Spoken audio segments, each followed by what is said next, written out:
झारखंड के 5 मजदूरों का पश्चिमी अफ्रीकी देश नाइजर में अपहरण कर लिया गया है। जो जानकारी अब तक निकलकर सामने आई है उसके अनुसार अलकायदा से जुड़े कुछ आतंकी ने इनका अपहरण किया है। 10 दिन से अधिक का समय बीत गया, लेकिन अब तक पता नहीं चल पाया कि झारखंड के गिरिडीह जिला के रहने वाले ये 5 मजदूर कहाँ हैं। कहीं से कोई प्रयास भी नहीं हो रहा है उस हिसाब का कि पता चल पाए कि आखिर मजदूर की स्थिति क्या है। परिवार की हालत जो है ख़राब है, लगातार इंतज़ार में वक्त बीत रहा है। इसी बीच जेएलकेएम के देवेंद्र नाथ महतो ने ऐलान किया है कि 6 मई को डिजिटल अभियान चलाएंगे ताकि भारत सरकार के कानों तक पहुंचे कि झारखंड के 5 मजदूरों का अपहरण विदेश में कर लिया गया है और भारत सरकार इस पर कुछ संज्ञान लेकर खास करती हुई नहीं दिख रही है। क्या तय किए हैं आप लोग?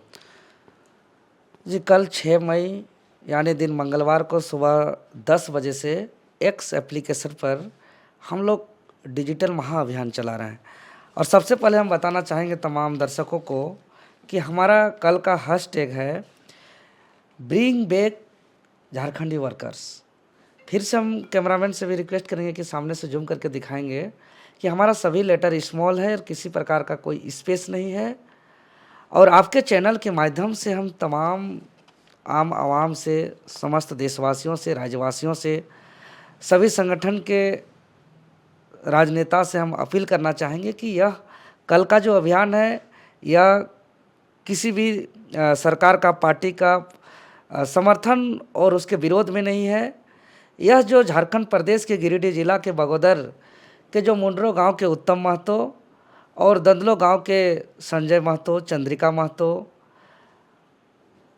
राजू महतो और एक साथ में ये तमाम लोगों का जो पिछले कुछ महीने पहले जो पश्चिमी अफ्रीकी के नाइजर देश में अपने भरण पोषण के लिए, रोजी रोटी के लिए जो काम के लिए गए थे और नाइजर देश के राजधानी निमाये से लगभग 115 किलोमीटर दूर जो एक Kalpataru project private limited company में काम कर रहे थे और काम करने के दौरान आतंकी संगठन के माध्यम से उन लोग का अपहरण कर लिया जाता है। और 10 दिन बीतने के बाद भी अभी तक नहीं भारत सरकार के पास, नहीं प्रशासन के पास किसी भी प्रकार का कोई ठोस अभी तक जवाब नहीं है। उन लोग का किसी प्रकार का लोकेशन नहीं है कि उन लोग किस हालात में हैं, किस परिस्थिति में हैं, उन लोग किस अवस्था में है, ये अभी तक कोई ठोस जानकारी नहीं है। यह बहुत बड़ी दुर्भाग्य है। इसीलिए कल हम लोग डिजिटल अंतर्राष्ट्रीय स्तर पर डिजिटल प्लेटफॉर्म पर एक्स एप्लीकेशन के माध्यम से देश के माननीय विदेश मंत्री, देश के माननीय गृह मंत्री, देश के माननीय प्रधानमंत्री जी और नाइजर के राजदूत से हम लोग अपील करना चाहेंगे, उनके कानों तक हम लोग अपना बातों को पहुंचाना चाह रहे हैं कि हमारा तमाम मजदूर भाई को वापस लाया जाए, उन लोग का लोकेशन को ट्रेस किया जाए और उनके परिजन का स्थिति जो खराब हो रहा है उन लोग को उचित जानकारी दिया जाए कि उन लोग किस स्थिति में, किस अवस्था में, उन लोग का अता पता कहाँ है। इसी बात को लेकर के हम लोग कल एक्स एप्लीकेशन पर डिजिटल महाअभियान चला रहे हैं और अपील करते हैं कि सभी को ज़्यादा से ज़्यादा ट्वीट रिट्वीट करके कल इसको सभी को ट्रेंडिंग करें, क्योंकि यह किसी का विरोध और समर्थन की बात नहीं है। यह मामला जो भारत के नागरिक जो विदेश काम करने जाते हैं उनका सुरक्षा का मामला है। यह मामला किसी आतंकवाद द्वारा अपहरण किए गए मामला है, तो यह बहुत ही गंभीर मामला है, यह बहुत ही संदिग्ध मामला है। आप देख रहे हैं कि लगातार पहलगाम का जख्म, आतंकी हमला का हमारा दर्द अभी कम हुआ नहीं है, घाव भरा नहीं है कि फिर आतंक का फिर दूसरा हम लोग का घटना आया। तो निश्चित ही जिस प्रकार से आतंकी हमला बढ़ते जा रहा है यह चिंताजनक है। इसलिए भारत सरकार को इसमें बड़ा कदम उठाते हुए, इसमें हस्तक्षेप करते हुए, इसको गंभीरता से लेते हुए इन तमाम श्रमिकों को वापस लाने का हम लोग गुहार लगा रहे हैं, निवेदन कर रहे हैं और साथ ही साथ हम लोग दबाव भी बना रहे हैं। आपकी पार्टी के जो अध्यक्ष हैं वो परिजनों से मुलाकात करने के लिए भी गए थे, तो और जो मजदूर बचे हुए हैं जो आंखों देखी बताए कि किस तरह से नाले में छुप कर हम लोग देखे, तो क्या वो लोग भी वहाँ डरे हुए हैं? उन लोगों को भी लाने का प्रयास किया? देखिए, वो लोग तो पूरी तरह डरे हुए हैं, विशेष रूप से पूरा भारत के आम आवाम भी डरे हुए हैं कि भाई जैसे पहलगाम का घटना, बेकसूर लोग को मारा गया,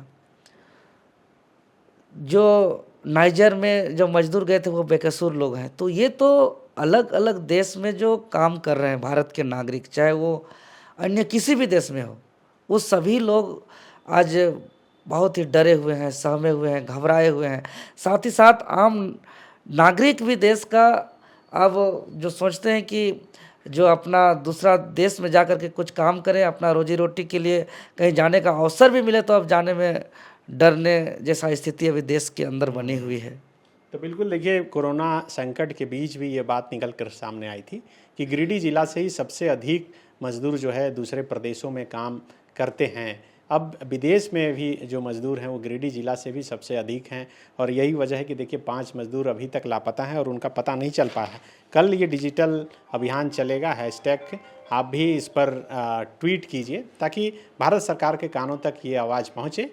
मैंने जैसे ही ये जानकारी मिली ट्विटर के ज़रिए झारखंड के मुख्यमंत्री तक बात पहुंचाई थी। मुख्यमंत्री ने विदेश मंत्री को ट्वीट किया था, लेकिन उसके बाद क्या हुआ इसका कोई फॉलोअप नहीं है। तो कल जब ये अभियान चलेगा तो हो सकता है कि इसके बाद कुछ बातें पता चले और जो मज़दूर पिछले 10 दिनों से लापता हैं 5 मज़दूर, उनके परिजनों को थोड़ी राहत मिले, उनके बारे में कुछ पता चल पाए। शुक्रिया। गोल, जहां 27 वर्षों के सफर में 17,000 से भी अधिक छात्रों ने डॉक्टर एवं इंजीनियर बनकर भरे सफलता की ऊंची उड़ान, जहां साधारण छात्र भी झारखंड टॉपर्स बनकर बना रहे इतिहास। दूरदर्शी शिक्षाविद श्री विपिन सिंह के मार्गदर्शन में मेडिकल एवं इंजीनियरिंग के लाखों छात्रों के लिए आशा की किरण के रूप में गोल, नेशंस लीडिंग इंस्टीट्यूट। बायोम सिर्फ मेडिकल प्रिपरेशन का संस्थान। बायोम से लगातार दूसरी बार नीट यूजी में 700 मार्क्स पार। 10th पास स्टूडेंट्स के लिए फाउंडेशन कोर्स, 11th पास स्टूडेंट्स के लिए फ्रेशर कोर्स और 12th पास स्टूडेंट्स के लिए टारगेट कोर्स 17 अप्रैल से शुरू हो रहे हैं। कॉल 7360066190 और visit Biome, circular road near women's college and Hinoo, Ranchi. thefollowup.in. Like, share and subscribe. www.thefollowup.in